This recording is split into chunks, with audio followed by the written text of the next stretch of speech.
കൊടുങ്ങല്ലൂർ ഭരണിയുടെ യഥാർത്ഥ ഐതിഹ്യം അറിയാമോ? കേരളത്തിലെ ഏറ്റവും ഉഗ്രവും രൗദ്രവുമായ ഉത്സവം. രക്തം ചിന്തിയും അശ്ലീല പാട്ടുകൾ പാടിയും ദേവിയെ ആരാധിക്കുന്ന ഒരേയൊരു ദിനം. അതാണ് കൊടുങ്ങല്ലൂർ ഭരണി. പക്ഷേ എന്തിനാണ് ഇങ്ങനെ ഒരു ഉത്സവം? എന്തിനാണ് അമ്മയെ തെരുപ്പാട്ട് പാടി സ്തുതിക്കുന്നത്? അതിനു പിന്നിൽ ഒരു വലിയ യുദ്ധത്തിന്റെ കഥയുണ്ട്. കഥ തുടങ്ങുന്നത് ധാരികൻ എന്ന അസുരനിൽ നിന്നാണ്. ബ്രഹ്മാവിൽ നിന്ന് വരം നേടിയ അഹങ്കാരത്തിൽ ധാരികൻ ലോകം മുഴുവൻ ആക്രമിക്കാൻ തുടങ്ങി. അവനെ വധിക്കാൻ സാക്ഷാൽ പരമശിവന്റെ തൃക്കണിലെ അഗ്നിയിൽ നിന്ന് ഭദ്രകാളി ജനിച്ചു.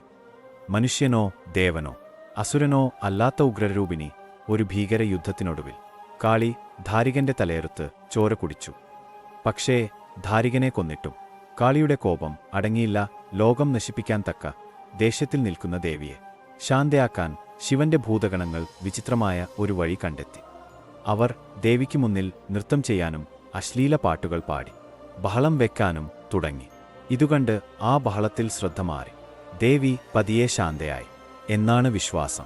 ആ ഭൂതഗണങ്ങളുടെ പ്രതീകമാണ് ഇന്ന് കാണുന്ന കോമരങ്ങൾ. അതുകൊണ്ടാണ് ഭരണിനാളിൽ കോമരങ്ങൾ വാളുകൊണ്ട് തലവെട്ടി ചോര ഒഴുക്കുന്നതും ഭരണിപ്പാട്ട് എന്ന പേരിൽ തെരുപ്പാട്ടുകൾ പാടുന്നതും.